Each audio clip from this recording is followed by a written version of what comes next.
Приказка за сърдитите топки. Това е приказка за един горски магазин.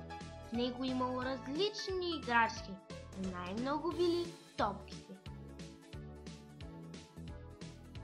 През деня те мирно стояли в един кош. Очаквали някой да ги купи и да си играе с тях.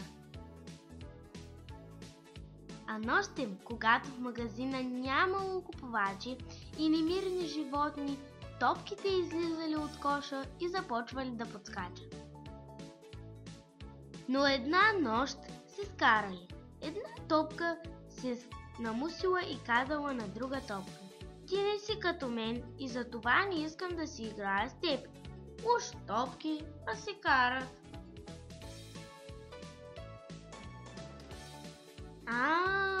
Ето защо се скарали. Те били различни по големина. Едната топка е малка, а другата голяма. И както били сърдити, се прибрали в коша, защото идвал новият ден. Ето в магазина дошла мама Зайка. Купила на своето малко зайче топки. Съвсем забравила, че Зайко може да си играе само с малките топки, защото е малък. Занесла ги вкъщи и ги дала на Зайко. Той с всички топки играел, само с една топка не искал да играе. Той не можел да я държи с малките си ръчички.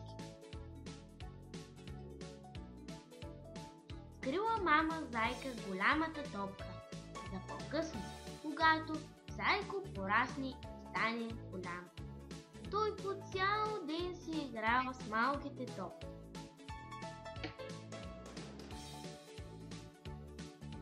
Другите топки в магазина се натъжили.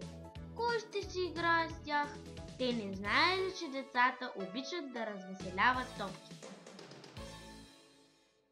В екипа се обединете да проверим какво научихте и се пригответе. Край!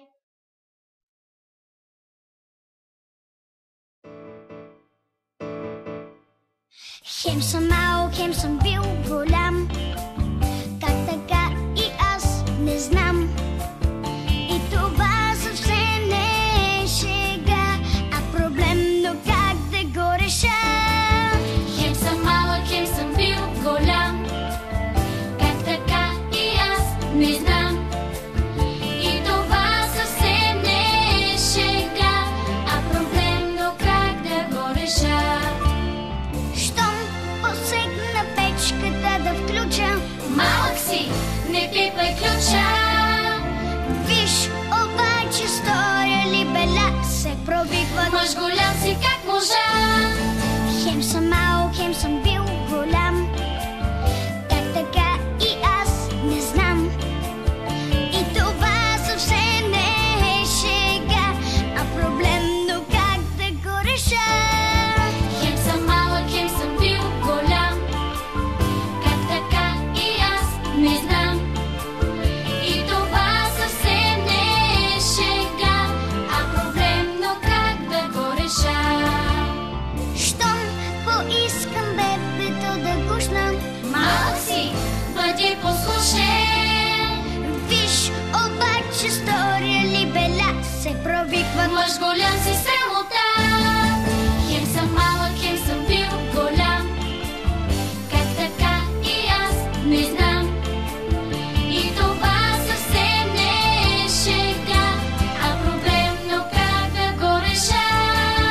Хем съм малък, хем съм бил голям. Как така и аз не знам. И това съвсем не е шега, а проблем, но как да го реша?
Всичко е толкова честно и просто, чудно защо и кога.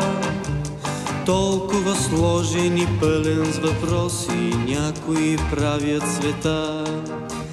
Всичко е точно на своето място, рибите си летят. Тревата се смее, флоквите бясно, бързо флоти вървят. А някои обратно виждат нещата, мислят, че на шега.